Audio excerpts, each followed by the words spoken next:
Акация у нас полным ходом лупит, а пчел на ней нету. И не вижу никаких причин, чтобы тут не было пчел. В общем, акация ничего не дает. Сейчас пойдем в ульях посмотрим, что там принесли, не принесли. Всем привет, кто любит мохнатых чудовищ. Смотрим на создавшийся ужас положения. Так, семья. Семья неплохая. Раз, два, три, четыре, пять, шесть, семь, восемь, девять, десять, 11, 12, 13, 14, 15 улочек занимает. Так, значит, эту семью можно поделить. Акация сейчас у нас вроде цветет. Меду принесли немножко. Ну, акация у нас рывками дает. То дожди, меду нету. Когда дождь идет, акация ничего не дает. Вот. Потом между дождями они немножко там что-то собирают. Поэтому принос в ульях есть. Пановочки сильной нету, но видно, немножко рамки белеют. Но дело в том, что могут на лыжи встать мои мохнатенькие. Поэтому сейчас мы тут будем делать отводочек. Летают мохнатые, летают, видно, летают. Значит, что летает куда-то за медом. Лед есть, значит, если они куда-то летают, значит, летают зачем-то. Просто так они летать не будут. Я, как правило, на акации всегда первые отводки делаю. В чем смысл этих отводков? Ну, во-первых, немножко пасека расширяется. Вот. А самое главное, у нас акация, немного у нас акации, в общем, скудная у нас акация. И если пчелок вот так вот оставить, то они акацию, можно сказать, и не принесут. Вот. Поэтому у них надо что? Матку забрать. Обычно я матку забираю, как только акация начала цвести, в этом году позже. Потому что что? Потому что у нас голод и холод. Рамки были пустые, поэтому я дал им возможность с акацией немножко поднести меда. Потому что делать отводок без меду, в общем, не хотелось мне. Можно, конечно, там закормить их потом, но не хотелось. Так, вот видим, рамочка. Бегают трутни. Как только появились трутни, вот в прошлый раз я видео показывал, что пчелы стояли на стоп-кране, не хотели развиваться. Когда они стоят на стоп-кране, у них нету трутней. То есть ни трутневого расплода, ни трутней у них нету, потому что трутни выращивать это очень дорого, а они же стоят на стоп-кране. То есть они экономят на всем. Поэтому такие семьи, которые на стоп-кране, у них трутней нету.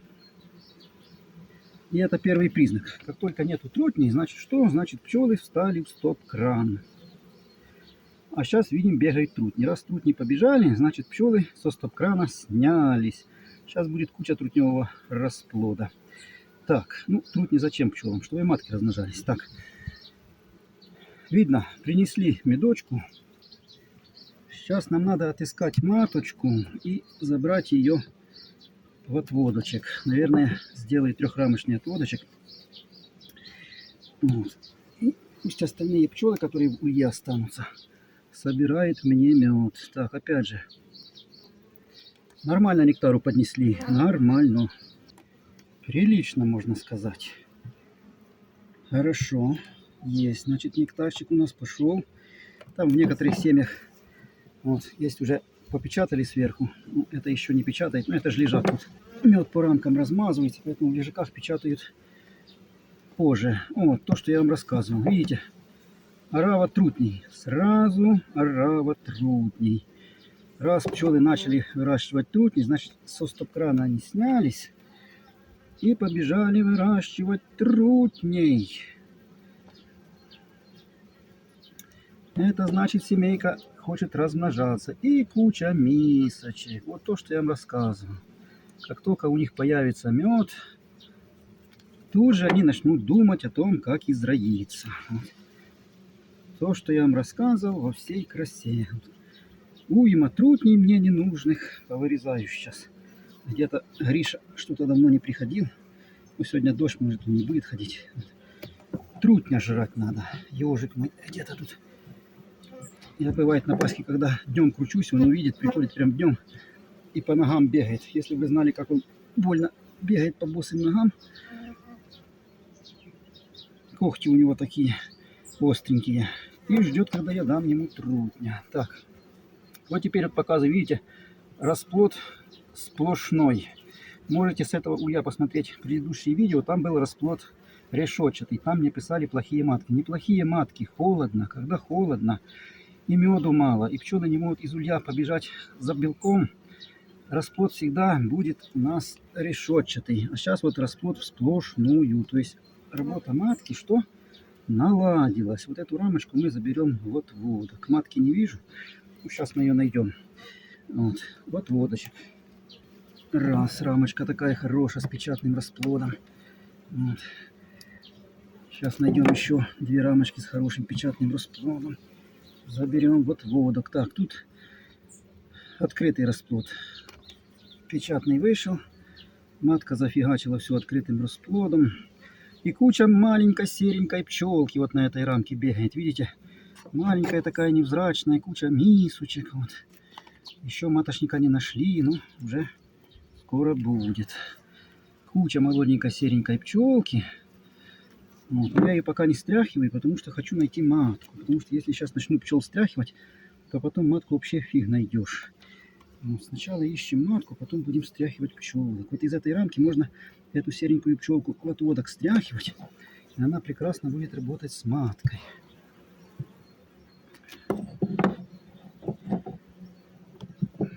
И вот сейчас я у них матку заберу в отводок. Вот. Там матка будет работать. Так, тут я им ставил под засев, а они все залили медом. Так, засева тут не случилось.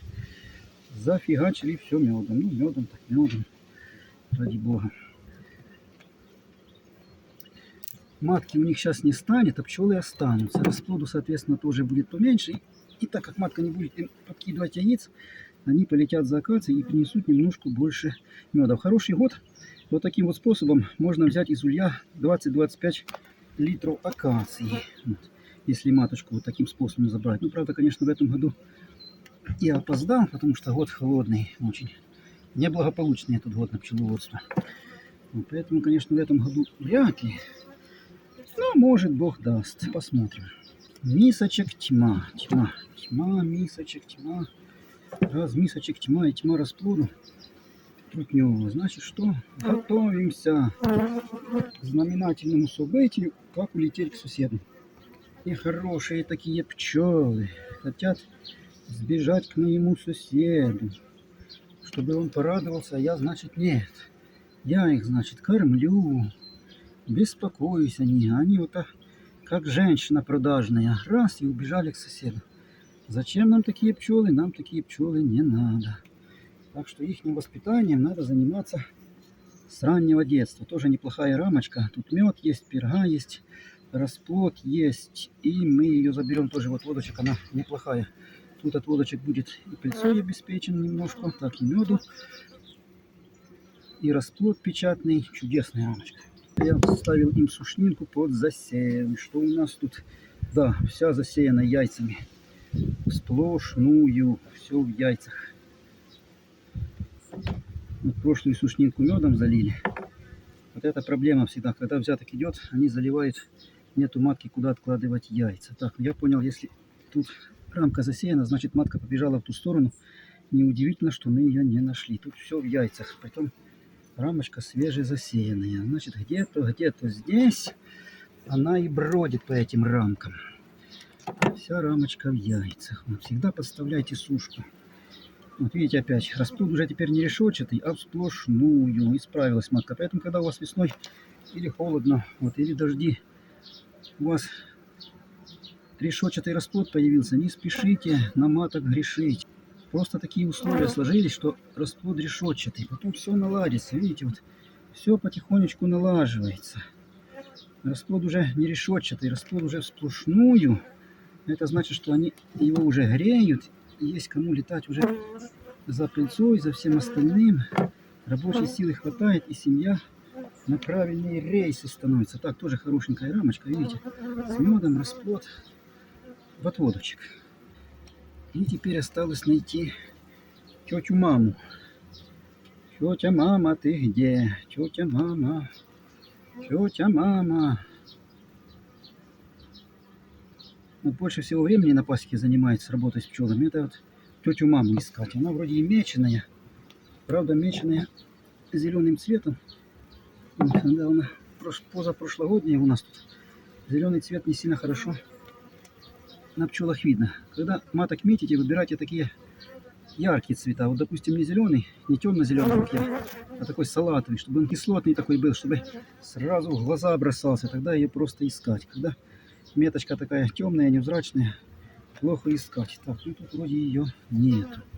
Сейчас найдем. Пора бы уже генетикам такой свисток придумать, чтобы свистнул, и она тут же на свист прибежала. Вот это самое правильное было бы в пчеловодстве дело. О, вот тетя мама, наконец-то ты нашлась. Вот тетя мама, зелененькая, бегает, мордочку тычет в ячейки, ищет, куда отложить яйца. Значит, что?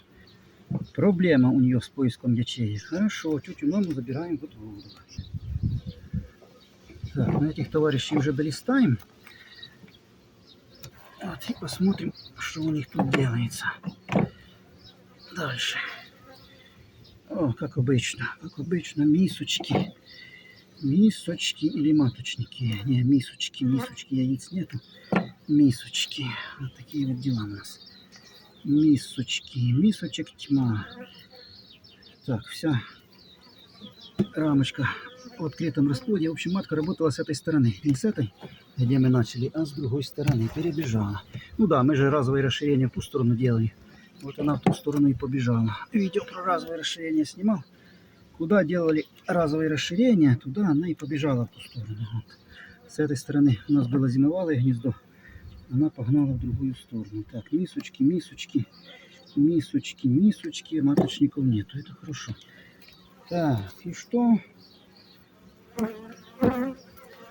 И сейчас еще пчелок стряхнем. К мамке туда. Поставим пушнинку, оформим отводок. И на этом все. Так, вот медовая рамка пошла. Значит, это последняя медовая рамка. Так, а теперь оформляем наш отводочек. Тут у нас, значит, 3 рамки печатного расплода. Он выходит, получается 6 рамок пчел. А у нас 10-рамочный корпус. Вот весь 10-рамочный корпус заставляем сушью матки под засев. Там мед у них есть, я поставил.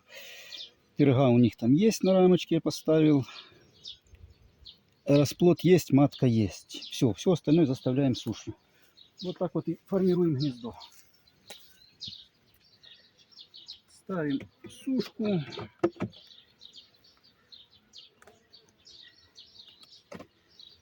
Все заставляем сушкой.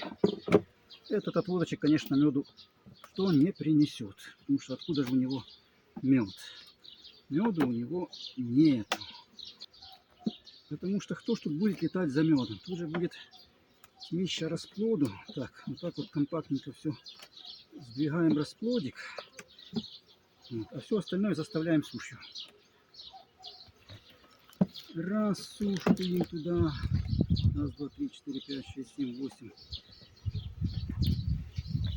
2 сушкуем сюда. И 3 сушкуем сюда. И все, и закрываем. И так как пчелка у нас слетит некоторые отсюда, надо еще сюда струсить пчел. С 3 рамок струшиваем. Молоденькой пчелы, такой серенькой. Вот так вот. Вот такая вот пчелка, невзрачненькая, серенькая. С этой рамки видно, вот расплод вылупился. Там матка засеяла уже новый открытый расплод. Вот с этой рамки и стряхиваем.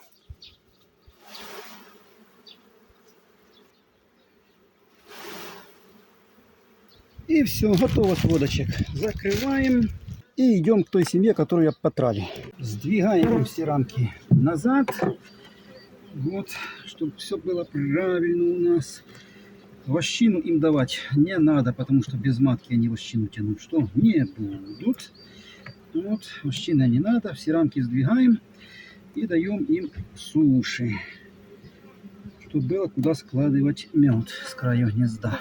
Весь расплод в одно место сбиваем без разрывов, чтобы легче было его греть. Чем меньше пчел надо на обогрев расплода, тем больше пчел полетит за медом. Поэтому тут сейчас борьба за тепло идет. Надо как можно лучше скомплектовать расплод плотнее, чтобы меньше пчелок его обогревало. Вот, тогда меньше пчел будет тратиться на поддержание микроклимата в гнезде, и все лишнее летит за медом. А дальше все пространство заставляем сушью под мед, чтобы было куда им собирать мед. Потому что если нет нектарных полей, то меду, соответственно, кое-что не будет. Поэтому организовываем им нектарные поля. И все, через 12 дней, 12-13 дней у нас тут будет молоденькая свящевая маточка. Еще через дней 12-10 она облетается, если все будет хорошо.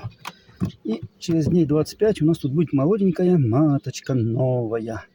Пчелки у нас тусуются на том литке теперь. Теперь у нас тут 2 литка было открыто. Один закрываем, потому что гнездо пчел стало меньше. Мы же пчел забрали 3 рамки. Пчел стало меньше. Сюда они летать не будут. Сюда только воровки будут летать. Вот поэтому закрываем и ждем новую матку. Так, сейчас могут задать вопрос, предвижу, что сильно поздно сделал отводки, акации не возьмут. Дело в том, что я на акацию сильно не рассчитываю. Дело в том, что у нас после акации сразу идет малина. И в прошлом году я вот по такой методике очень хорошо малинку взял. И еще лучше ее продал. Поэтому меня малинка интересует даже больше, чем акация. Поэтому, конечно, в этом году я немножко опоздал с отводками, но погода не позволяла. Сейчас 7 немножко уже, как видите, стартанули, трутни нагребли. Значит, все хорошо, можно делать отводки. И вот как только их можно делать, так я их сразу и делаю. Но с учетом уже даже не акаций, а малинки. Даст Бог, возьмем малинки, неплохо заработаем. Малиновый мед, он раскупается у нас лучше, чем акациевый. Такие вот дела. Так, у нас сегодня такое видео. Кому понравилось, лайк, кому не понравилось, все равно лайк. Готовим пчелок на медосбор, на малинку, на акацию. И обязательно для поддержки канала пишем комментарии и передаем привет моим мохнатеньким чудовищам.